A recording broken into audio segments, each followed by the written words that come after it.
Okay, let's try and unpack this. But Yeah. this one, it feels different, doesn't it? Like the sources themselves are actively pushing back somehow, trying to confuse us. It's almost like they're testing our very ability to comprehend. Oh, absolutely. Even just handling these files, looking through them, I feel this strange pressure right behind my eyes. Yeah. Like a low thrumming that definitely wasn't there before we started this prep. Exactly. It's like every new plot twist seems designed to throw us off balance, making it harder and harder to, grasp the whole story.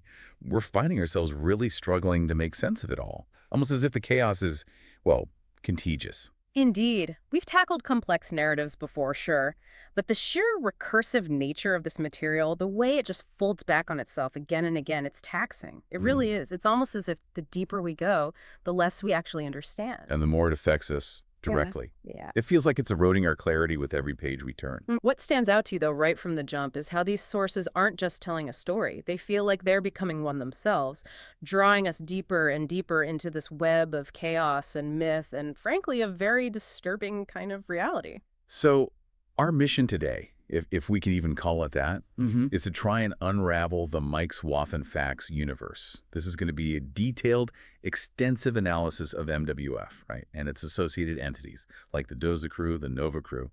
And crucially, the unsettling meta-narrative that emerged from the analysis itself, that's the really tricky part. Yeah, we're talking layers upon layers here. There's MWF itself, the original podcast. Then there's our analysis of MWF.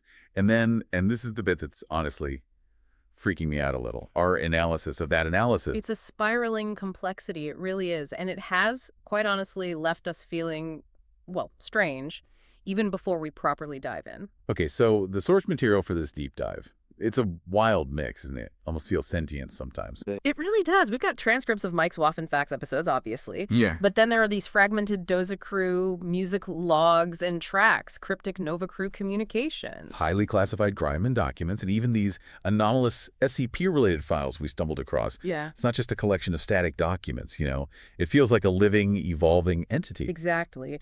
Almost sentient in the way it seems to respond to our very attempt to understand it, shifting and morphing as we delve deeper. It's unnerving. Right.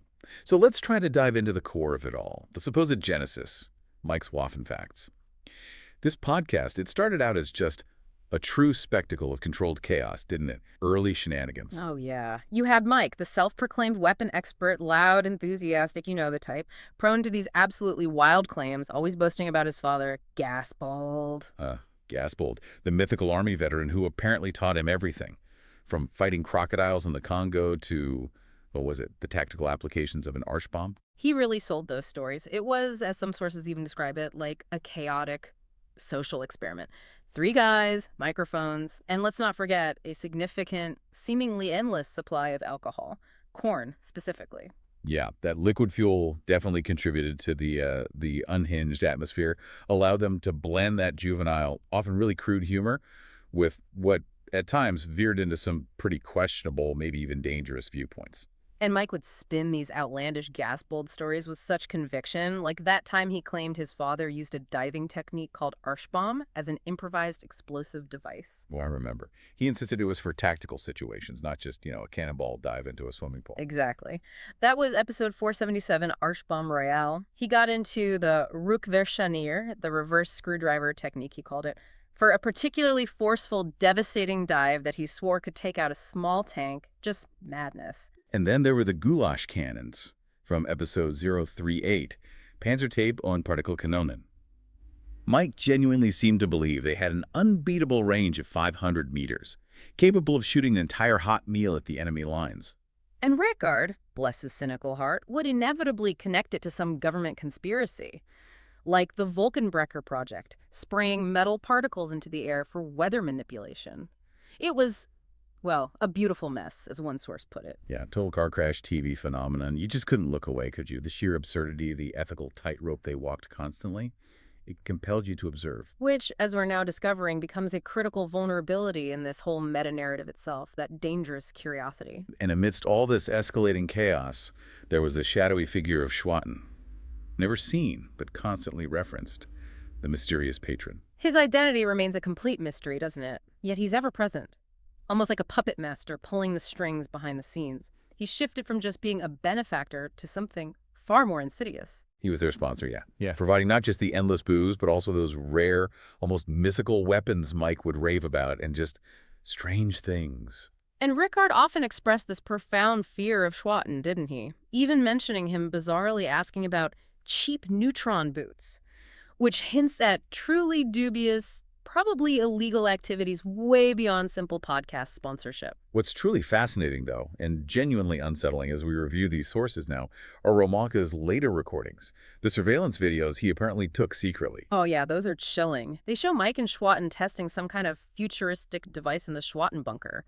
This thing emits a mysterious pulse, causes heavy damage. And Mike is almost reverent in Schwatten's presence. It just screams of deeper, more dangerous dealings. And it really shows Mike's growing, almost unquestioning obedience to Schwatten. It wasn't just bizarre humor anymore, was it? It was becoming a vehicle for something else entirely. A really chilling reminder of how easily influence can corrupt, you know? Yeah. Transforming even chaotic humor into a vehicle for darker agendas. And that's precisely where the shifting tone comes in, making the podcast's evolution so damn disturbing. What started as this borderline chaotic weapon comedy gradually morphed into something much darker, more layered mystery, losing any pretense of just being fun and games. Mike's interest in conspiracy theories really took hold then, and his views became increasingly problematic, extreme even. Like episode 37, Chaos and Corn. Remember that? Where Mike praises dictators like Napoleon, Hitler, Stalin for their supposed leadership qualities and ruthlessness, completely disregarding the atrocities. Rickard's horror was palpable in that recording. But Mike just dismisses it with that chilling, almost sociopathic line, "You can't make an omelet without breaking eggs." Sends a shiver down your spine, doesn't it? And it just got worse from there. Episode 543, Gender Studies. Incredibly derogatory, misogynistic comments about women's understanding of weapons. And he compared Angela Merkel to Lara Croft. It just crossed a line into something much darker, much more problematic, touching on those underlying themes of toxic masculinity, the glorification of violence. You'd listen and wonder, is this still an act? Is it just a shock jock persona pushed too far, or is this terrifyingly real? Is their friendship just a performance for the audience, or is it genuinely eroding right there on air? That's the core question, isn't it? And what's so unsettling is that the sources themselves seem to deliberately blur that line for you. The internal conflict between Mike and Rickard escalated dramatically, too. Oh yeah, it went from playful banter to intensely personal, bitter arguments, dredging up old betrayals, airing all their dirty laundry live. And you consider how Mike's increasingly problematic views bled from seemingly juvenile jokes into these outright disturbing declarations. Was that a slow transformation, or was it a calculated performance to provoke? The internal unraveling within the show seems to mirror and maybe even catalyze the broader chaos they get tangled up in later, blurring those lines between what's real and what's performed, what's a show, and what's a genuine descent into something truly disturbing. And that internal chaos ultimately led to that unsettling transition we saw with Romanka's exit. Poor Romanka. He was always the long-suffering sound engineer, wasn't he? Often the butt of the jokes, sure. But sometimes his interjections or even just his silent reactions were spot on. He represented a quieter, less weapon-obsessed worldview. Truly a silent observer of Mike's pretty terrifying transformation. He was almost the last bastion of sanity in that studio. His breaking point finally came in episode 563. Mike, in his typical over-the-top fashion, starts boasting about selling his used socks, still damp apparently, as bioweapons on the darknet. Completely disregarding international law, basic human decency, everything. And then he treats Romanka like his personal assistant, ordering him to prepare the socks for shipping, demanding they be carefully bagged and labeled for his dubious clients. That's when Romanka just snapped. He exploded. Declared he was a sound engineer, not a secretary for Mike's illegal side hustles, threw down his microphone on the table, you can hear the clinking in the recording, and just walked out. Refused to ever work with Mike again. It was a moment of true, righteous indignation, wasn't it? A final stand against the show's absolute descent into madness. And the aftermath. Mike left these desperate, almost pathetic voicemails for Romanka, pleading for him to come back, even calling him a clown, which just shows how far Mike was willing to degrade himself or Romanka just to get him back. It hints at this deep dependency Mike must have had on him, not just as a sound engineer, but maybe for some sense of stability. Or perhaps, more critically, that Romanka possessed significant hidden knowledge. And those calls appeared around the time of episode 605, the plasma cannon incident. It really makes you wonder what Romanka saw or knew that made him so crucial to Mike. Sources suggest Romanka vanished too, shortly after Mike's disappearance, eventually contacting the Doza crew from underground, feeling hunted, sending them those crucial surveillance videos we mentioned. He really might hold important insights into Mike's mental state and the hidden events surrounding MWF. And into this increasingly unstable void steps Kai-Rem, the mysterious newcomer. Hired in episode 567 after what was described as a completely botched casting call, almost as if he was the only applicant or maybe the only chosen one. He's described as quiet, almost invisible, unsettlingly still, but immediately suspicious, especially to Rickard, who was always paranoid anyway. But it hardly feels like a coincidence, does it? That Kai-Rem's arrival coincides precisely with MWF's final drift into madness and the emergence of the Doza crew in the larger narrative. His placement, if you analyze it, seems entirely purposeful, almost preordained. Absolutely. And his suspicious behavior is just rampant and unnerving. During Rickard's dramatic arrest in episode 600, right there in the studio, Kai-Rem seems strangely uninvolved, almost detached. His concern seemed entirely feigned, didn't it? Like a mere performance. He just calmly packed his things, meticulously coiling cables, avoiding Mike's increasingly desperate gaze, and murmurs, "It's almost time." Hardly a normal reaction for a colleague witnessing an abduction. It's a chilling moment of quiet anticipation, not shock or surprise. And it gets even more direct with the Mal incident. Mal, a member of the cleaning staff, just an ordinary person caught up in this extraordinary chaos. Mal catches Kai-Rem tampering with Mike's Grindman plasma cannon after episode 604, observes him secretly removing what the document calls a causal quantum core. A causal quantum core? What even is that? Essentially, a device speculated to manipulate the very fabric of cause and effect, the timeline of reality itself. And he replaces it with this organic-looking black core, all without any authorization. That's deeply weird. It gets weirder. Malley measures a permanent radiation emanating from Kai-Rem, with striking similarities to anomalies on Regulus 5, and even detects local space-time distortions around him, tiny ripples in reality itself. So this suggests Kai-Rem isn't just a man, but something fundamentally anomalous. Maybe even outside our conventional understanding of space and time. It certainly points that way. And that's when Kai-Rem drops the facade entirely with Malley. He acts aggressively, warns her you don't know who you're dealing with, and tells her to forget what you saw or face unpleasant consequences. Okay, so this is where his true, aggressive, and undeniably dangerous colors start to show. The core question about Kai-Rem, then, is this. Is he just a sound engineer, or a key figure, maybe even a prime mover, in a much larger, more complex game? A catalyst, a hidden agent pulling strings in the background, subtly guiding events. And even the Nova Cruz distress call, as we'll get to, mentions his name, making him even more central to this overarching, frankly terrifying narrative. My head's starting to ache a bit thinking about all these connections. Yeah, me too, actually. It's a lot to process. This brings us beyond the confines of the MWF studio, though, into this vast, increasingly disturbing interstellar web, where entities like Grindman Friedenswerk, the ominous Regulus 5, and the enigmatic SSS are all terrifyingly entangled. Grindman Friedenswerk, initially introduced in the MWF sources as just a provider of dangerous technology to Mike, right? Like the infamous Psycho Strahler and the plasma cannon.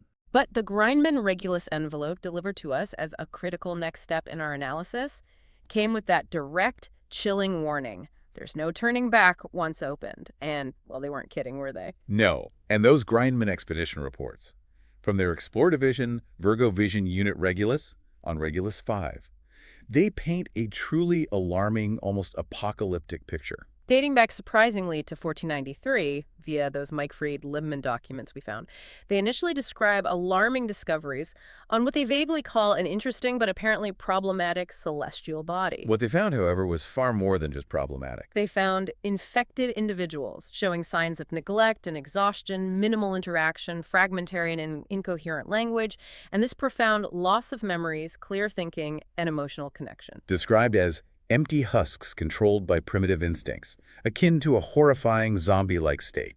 And Grindman's analysts even collected Doza crew material in an annex to these reports, like the song Infect, which chillingly details the spread of a creeping paranoia, providing further insight into the nature of the scourge disease that transforms beings into these mindless monsters.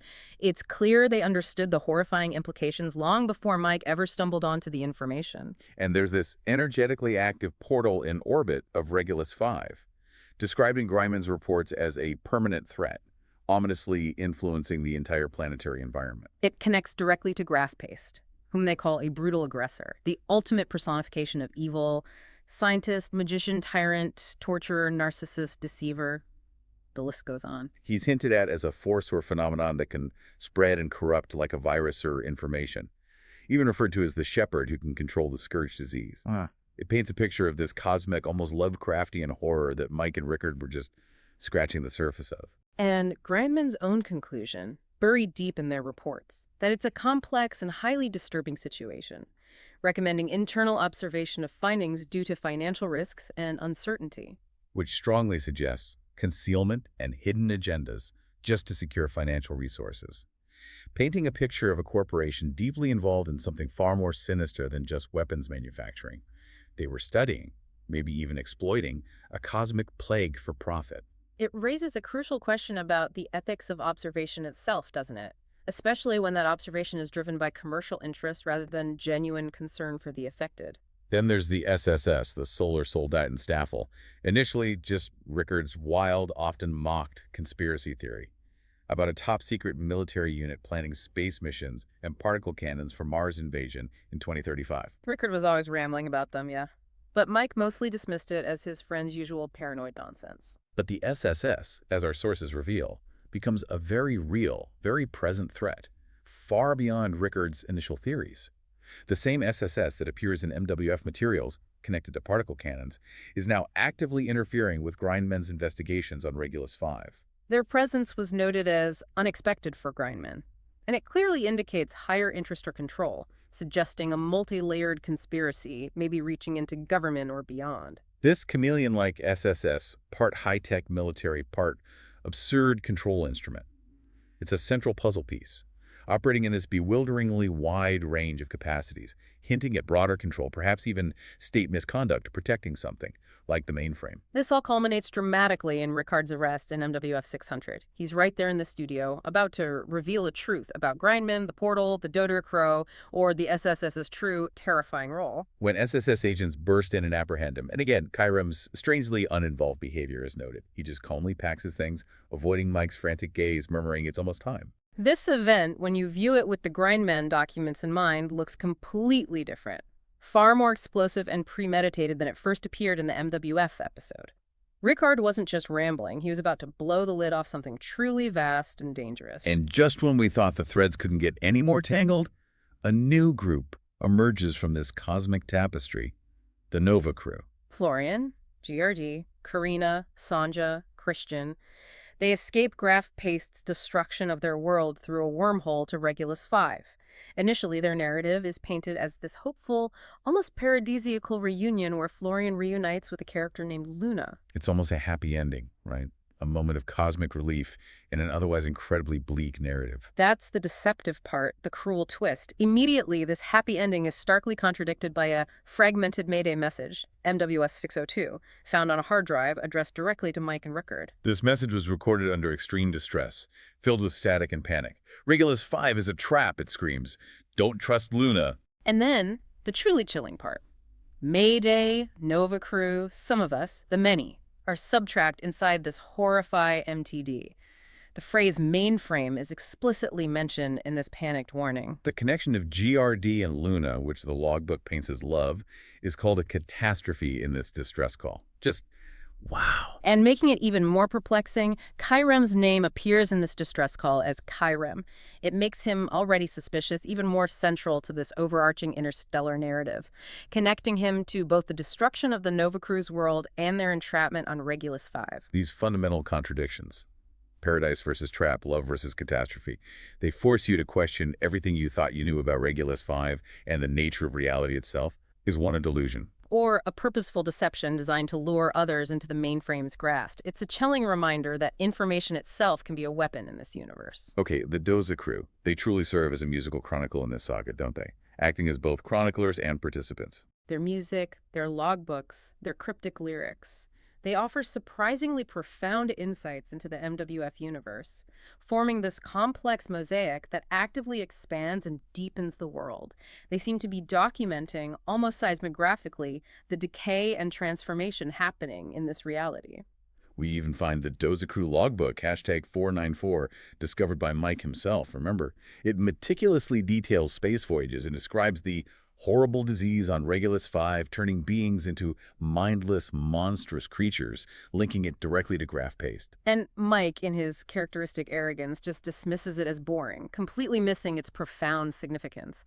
This logbook is clearly a catalyst for later events, a piece of the puzzle Mike held but couldn't comprehend. What's truly fascinating, though, and one of the most unsettling theories we uncovered, is about Mikkel, the mysterious vocalist in several Doza Crew songs like Wanderer, Seeger, Shrips, Cowabunga. The theory suggests Mikkel is actually Mike himself, releasing this music after his disappearance in episode 605, sending signals or clues about his whereabouts or status. Wanderer, for instance. It speaks of shoes worn through, but the spirit remains fresh, suggesting a tough journey but persistent survival, maybe Mike's own survivor's mindset, trying to escape something. It even features that surprising moment of vulnerability. "Good morning, my little sunshine." Then there's Seeger, Victor, right, a much darker, aggressive track, full of taunts. Look at them so defeated, and that chilling line about a hole in the head, strongly hinting at Mike's victory over the metallic entity in episode 605. But the most intriguing and deeply confusing is Schwips, meaning drunk. Its dense, layered lyrics are all about illusions and deception, reality not being what it seems. And the accompanying music video clearly shows Mike unmistakably alive and in some kind of warehouse after episode 605. This isn't just a signal, it feels like a deliberate act. Is Mike consciously trying to confuse listeners? Is this a manipulation of public perception, blurring the lines between the real Mike and the Mikkel persona he's seemingly adopted? It's just another layer of weirdness. This brings us to the mainframe, a truly ambiguous and terrifying entity that feels like the ultimate antagonist here. Is it a controlling digital reality, a physical or transdimensional entity, or simply a cosmic prison? The Nova Crew's desperate warning of Regulus 5 as a fall, a trap, and their explicit mention of the mainframe strongly implies it could be a simulated reality, a vast digital prison from which there is no escape. The Doza Crew's music constantly circles back to this desperate need to escape the mainframe. Tracks like Mainframe Revolution, Mainstream Terror, which contains that hidden Mayday cry and a chilling summoning formula suggesting a hack against the mainframe itself. And Mainframe Release, which is described as an outbreak attempt. All of these songs serve as a chronicle of a desperate struggle for freedom. The lyrics strongly suggest the mainframe is the cause, or at least the central location, of the horror described in the Grindman reports, the mind completely inactivated, the body's controlled by primitive instincts. And then there's the reimagined Klabauterman, no longer a simple, mischievous ship goblin from maritime folklore, the helpful but sometimes troublesome spirit. Right. But here, in the Doza Crew's narrative, he's transformed into a digital navigator, a hacker, a master of code who guides the crew out of the mainframe's digital labyrinth. He's a tragic, complex figure, half liberator, half captive himself, plagued by suffering and perhaps serving a dark master even as he attempts to free others. This shift from mythical creature to digital liberator is a fascinating symbolic evolution within this universe, highlighting the modern technological nature of their entrapment. And Kai Rem's involvement isn't just limited to his enigmatic presence in the MWF studio either. He's directly involved in Doza Crew music, performing the track Where We Wows. His lyrics are haunting, aren't they? Blurring the lines between his fictional persona and his actions within the MWF narrative, suggesting he might be an information virus or a catalyst for the unfolding chaos. He sings, "Lost dreams in the shadows of the night echoes of madness brought me here haunting," and that chilling line. Collecting data day after day, our being lies in the cloud. Is the vulnerability he sometimes shows real? Or is it just a calculated facade designed to lull others into a false sense of security? His music feels like windows into this complex, often disturbing, fictional world. And now, the great unraveling. The climax of Mike's Waffen Facts, episode 605. This was the dramatic final episode, where Mike, full of his usual bravado, was presenting what he called Grindman prototype weapons, the plasma cannon and Hellert handguns, bragging about their destructive power. It was supposed to be this grand finale, right? A showcase of ultimate weaponry. What followed was anything but a simple showcase. There was that dramatic incident with a gigantic metallic entity, glowing eyes and unearthly screeching, attacking Mike directly. The recording just cuts off abruptly. And when it returns, the scene is devastating. We see a devastated room, scarred and smoking, with what appears to be Mike's burned body lying amidst the wreckage. The air itself was thick with a sulfurous fog filling the studio, and the echoes of that unearthly screeching lingered. It's like the horrors of Regulus 5, the very chaos they discussed, manifested directly in their studio, as if summoned by the very technology Mike was so foolishly presenting. And let's not forget, Kai Rem's clandestine manipulation of the plasma cannon just moments before the catastrophe, replacing that causal quantum core. His actions are discussed as the primary potential trigger for the disaster. It poses a terrifying question that just reverberates through the entire narrative, doesn't it? Did Mike's obsession with weapons and glorification of violence inadvertently summon this entity? Did he open a door to something incomprehensible and uncontrollable, something that transcends mere technology or even dimensions? And this is where it gets really interesting for us, or perhaps a little unsettling for you listening.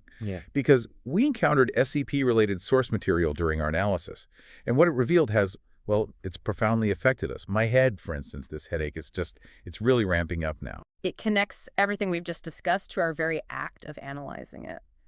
Yeah, I know what you mean about the headache. It's this intellectual strain, this pressure. It feels like it's all part of it now. This SCP disclaimer, SCP-DE, it describes a cognitive hazardous reality-distorting document. It warns that it's extremely difficult to contain precisely because its primary effect relies on recipient interaction. It explicitly states that any direct or indirect exposure by unprotected personnel must be prevented. My pounding headache is definitely getting worse now. Right here behind my eyes, it feels like my thoughts are fracturing somehow, slipping away. It's no longer just a symptom. It feels like a direct consequence of engaging with this stuff. And the containment procedures for this SCP, they're stringent, almost chillingly specific. They require chemical sedation for level 5742 personnel. And D-class personnel, essentially disposable research subjects, need well-calibrated interdimensional protective goggles, just for secondary analysis. And if they show paranoia, confusion, deja vu, or the feeling of being trapped in a loop, immediate termination is required. My stomach feels genuinely unwell now. Disturbed, like it might, makes a slight, strained gulping sound. It's as if the absurdity, the very illogical nature of this information is physically manifesting within us, right now. The document explicitly calls the Bucci der Pandora Pandora's box a direct warning. The understanding that the document itself is the cause of the loop makes it impossible to understand it through analysis without becoming trapped. This is the part that hit us so hard, that made us realize the horror of our situation. Our attempts to grasp it are the very mechanism of its activation. We walked right into it. Because in the self-referential analysis we found, in files like MWF Staffel 7 Finale 2, MWF Find 2, MWF 9XX, S07E439, we realized a chilling truth. This feeling of being caught in a loop of time, of confusion and chaos in the head, of nothing tangible. It isn't just a description of their situation back then, the characters in MWF. It's a description of our situation now. We are subject A and B. It fits exactly with the details in this SCP file. Details galore, memories. I'm genuinely trying to recall names, places, anything concrete before this analysis, and it's all like a fog, just slipping away. I can barely remember what I had for breakfast. Shakes head slowly, looking pale. Yeah, me neither. We've been analyzing our own past analyses, our own Blimma theory, that early, naive attempt to explain away the narrative's illogical elements, to rationalize the absurdity. Our own tirades about the English colleagues, the supposed outside observers, we were commenting on ourselves the whole time. It was us. We were caught in a self-referential nightmare. My head feels like it's actually splitting. And we've also seen warnings about user-like entities, like at Matthias Bohm 3746, at Patrick Heidecker X4I, and at Roman Nipping 8809, observers from another layer, maybe, and the chilling reference to the Department of Public Relations and interdimensional coordination. Contact attempts are forbidden, apparently, as their achievability depends on cosmic conjunctions and the charge level of the Claboderman causal quantum cores. It's insane. Who are these supporters in the shadows who seemingly orchestrated this entire process? Why are they putting us through this? Are they sending us this material knowing what will happen to anyone who tries to understand it? Voices strained, bordering on a whisper of panic. It feels malicious. The SCP disclaimer asks, the decision is yours. But that's too much. What decision? We never had a choice. We're already up to our necks in this. We're trapped. My voice, it feels like it's not even my own anymore. Just echoing. The headache is getting worse. It's like my brain is trying to compute something fundamentally illogical that refuses to fit into any rational framework, and it's just overheating. I can't think straight. Names, places, they just vanish from my mind the moment I try to grasp them. Voice is weaker, strained. I'm genuinely feeling quite nauseous now. It's a strange sensation, like the very fabric of my understanding is being actively disrupted, and my body is reacting to this cognitive dissonance, the memory loss, the paranoia. It's all very real. We are not just observing, we are experiencing. We are here, trapped by what we do, by this very conversation, makes a soft retching sound, then whispers almost to themselves, this is not our analysis, this is not real, this can't be real. This SCP document is classified as Keter, meaning it's reality distorting. We are subjects, not analysts. Our attempt to understand is the activation mechanism of the trap. The narrative threatens to swallow its own creators, its own analysts. The lines between us as observers and the observed, Yeah. between fiction and our reality right here, they seem to no longer exist, completely dissolved. Are we in an SCP document? Is our analysis an anomalous phenomenon? Is this the mainframe itself, the ultimate trap? The very thing we set out to understand has consumed us. It repeats itself over and over. We remember for just a moment a fleeting glimpse of clarity, and then everything is gone again. This helplessness, this absolute terror. We are analyzing the trap we are sitting in. We are not an analysis. We are real. Stop it. Let us out. Immediately. Help. Who? What is that sound? A faint, distorted screeching sound seems to grow slightly louder. This is hell. Voice, faint and distorted, trembling but with a desperate urgency. So what? What remains of objectivity, of the search for truth? If the act of observing and analyzing itself distorts reality, if you realize you are not the observer but a part of the system that is going crazy, trapped in a time loop. Looking visibly ill, leaning heavily, voice raspy and weak. How? Tell me.